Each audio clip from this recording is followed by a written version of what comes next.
Hey everybody, it's Party Elite here with a review of Conan Unconquered, the brand new strategy game from developers Petroglyph and publishers Funcom.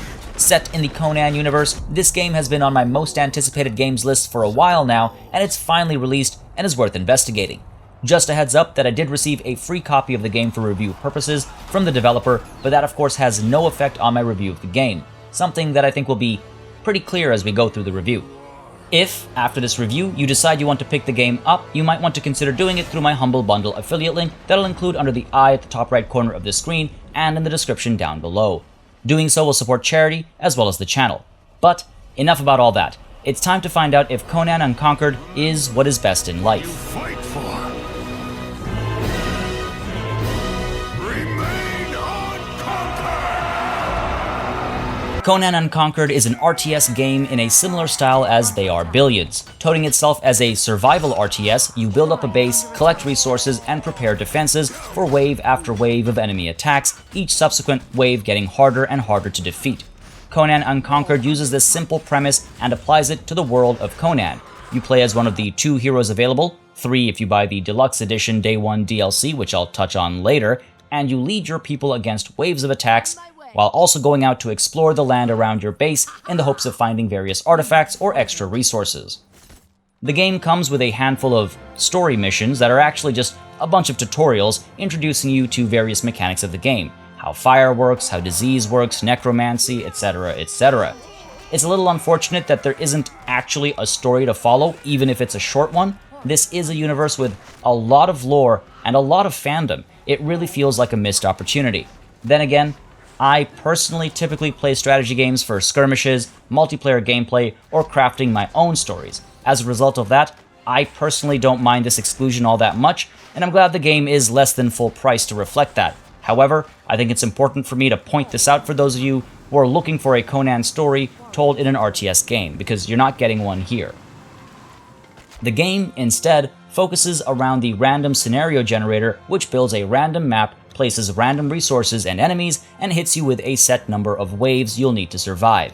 Apart from these random scenarios, particularly fun scenarios can have their random variables set in stone, saved and shared to create challenges. Because this sets all of the variables in stone, the scenario sharing through map seeds further results in leaderboard systems, which is where I think the fun really lives. Finding particularly fun challenges or sharing some with your friends and then trying to beat your friends or random strangers on the internet is a good way to keep a game alive for a long, long time, but it really depends on how active the player base is.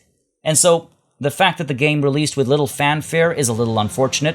The player base is rather small as it stands right now. Steam charts peaked below 1,000 and the game just released.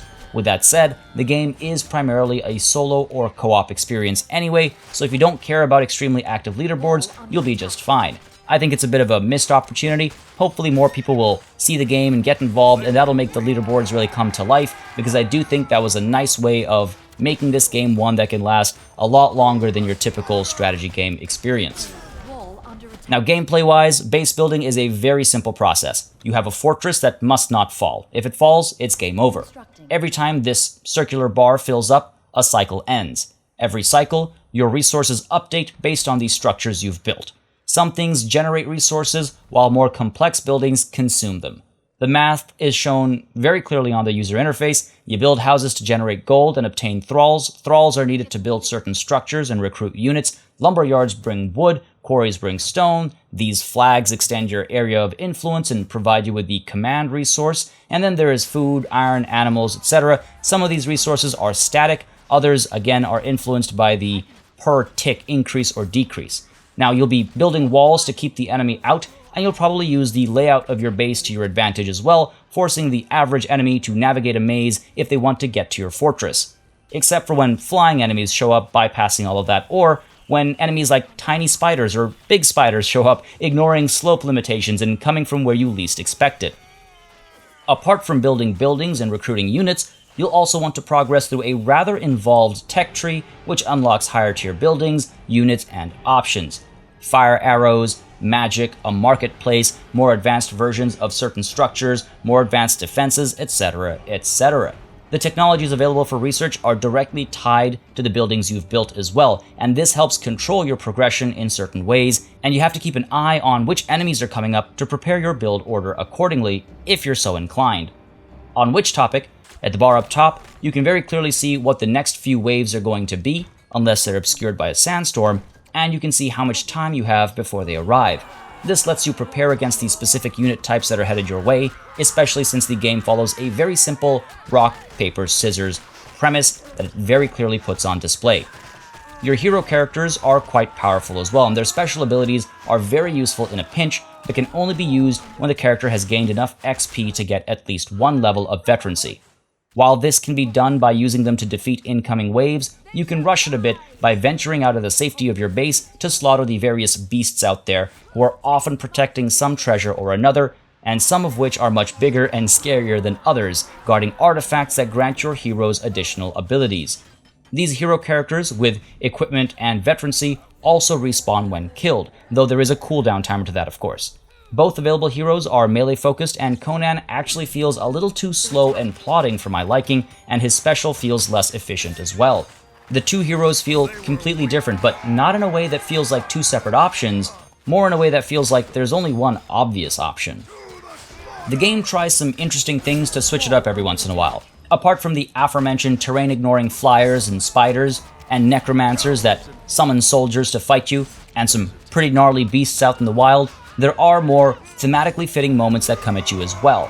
Fighting in a sandstorm, for example, hurts visibility significantly, reducing the effectiveness of ranged units operating without a forward scout. It also blocks out your minimap and makes the wave you're up against a bit of a surprise too, a good way to keep you on your toes every once in a while. The sandstorm itself brings with it some treasure-filled chests with various resources you may or may not need. Sometimes, in particularly large piles of dead bodies, you'll see a cloud of red smoke. Wandering through that by mistake will infect your units with disease, easily fixed by sending them to a nearby shrine building, but still, an interesting touch and another thing to pay attention to mid-battle. Now sometimes your enemies will come at you with siege equipment or with the ability to set your buildings on fire to cause damage over time. And you'll find yourself putting these fires out mid-battle, trying to prevent a building from being completely destroyed, and then repairing them mid or post-battle as well, again, trying to minimize the waste of resources. The gameplay loop is dead simple, and I think that's part of what makes the game so easy to get hooked on if you like the premise and the setting. Trying the same map multiple times or trying the same variables, generating a new map multiple times back to back is a great way to compete with yourself, and the constant drive for doing better than you did the last time is a great motivator, at least for me. I found myself wanting to keep trying over and over until I succeeded particularly well, and though there are a variety of options at certain points and lots of tech to unlock other units with more options, I never found myself shaking away from the mass javelin with fire and towers next to stacked walls strategies. Maybe that's just me though. I got kind of stuck in my ways and I thought this was very effective, or maybe things should be balanced a little differently so that waves get harder as you go along, forcing you to upgrade your units, because I was taking tier 1 units to the end or pretty far along most times. Now, I will say, I especially had fun playing the game on stream, and if you want to see some gameplay, I'll link to the VOD at the end of the review and down below. Unfortunately though, this game isn't all about crushing your enemies and seeing them driven before you. There's also some critical lamentations to be heard. I'm going to start with what feels like a nitpick, but it ties into a bigger conversation, so please bear with me. The user interface is, unfortunately, quite clunky, and both in terms of visuals and layout, it feels like an artifact from a bygone era.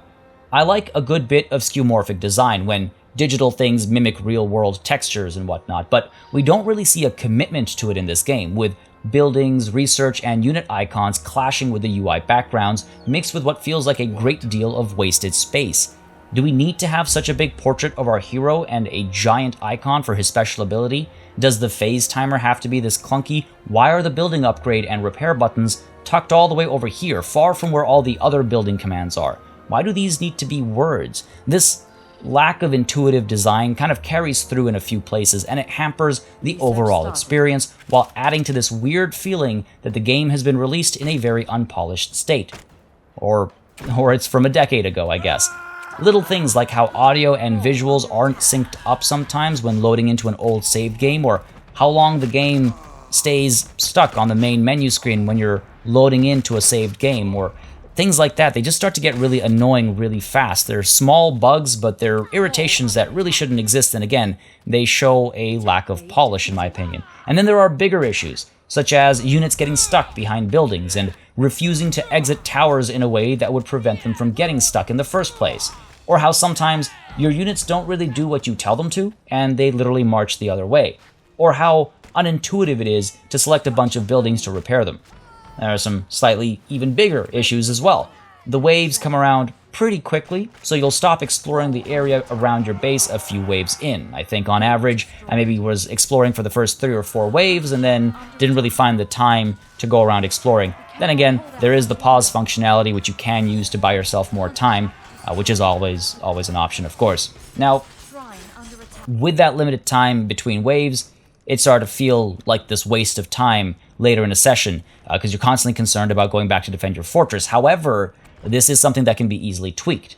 The math on some of the resources also felt a little limiting. I found myself reaching a point pretty quickly where I didn't want to build anything higher tier, because if I did, I'd just be eating into my stable economy.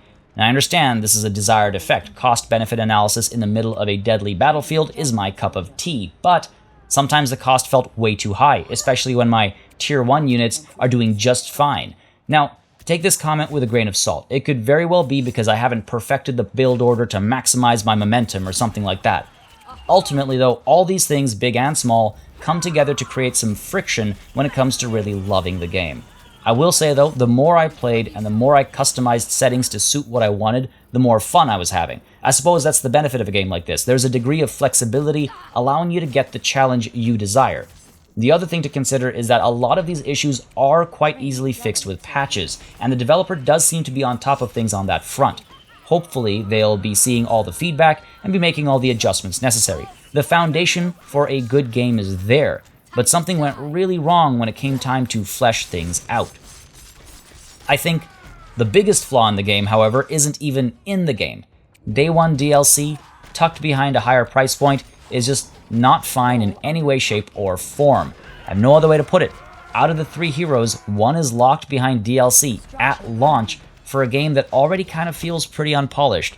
It takes away a lot of the goodwill brought about by the low price point. Now, as you might already know, I'm not a fan of numerical scores. I think they are often rather random, and they can lead to arbitrary comparisons between games that don't make any sense. I much prefer to think about the experience as a whole, whether the game is fun and worth getting or not. Like I said moments ago, the foundation for a good game is there. I was having quite a bit of fun playing the game at first, but it never felt like the game I would eagerly rush to play. I was never thinking like, oh, I can't wait to wake up in the morning and play Conan Unconquered, or, oh, I'll just play one more round before going to bed. It never hooked me like that. I realized that my problems with the game weren't due to me being new to it. It was due to the fact that there were some design decisions that simply didn't make sense. On top of that, technical issues such as fluctuating frame rates and input latency were very surprising and very frustrating, and the types of pathfinding issues I was seeing were very annoying to deal with as well. I think the game is in more of an early access phase, and it should have been released as such. Had that been the case, I would have judged it accordingly. Unfortunately, as a full release, I have to say that the game needs a lot more polish, and I hope it gets it. Again, the game has good ideas and a great foundation, and I did have fun playing it. It's just unfortunate that these ideas were executed poorly. And in fact, it feels like the game has been released before some of them were even executed to completion. Again, it just feels like there's more work to do here, which is really kind of unfortunate. The visuals also feel like they're from the earlier days of 3D isometric RTS games, and though the viscera and violence is cool, the childish fun of seeing the enemy explode into a handful of pieces very quickly wears off. I also wasn't necessarily a fan of some of the sound effects, not just the questionable times when units farted to death. I mean, that was funny, but it happened a little too often to remain funny, but also some of the unit selection voice work or the construction sound effects. It just felt a little dated. The music was through the roof amazing, though. Really great music for sure.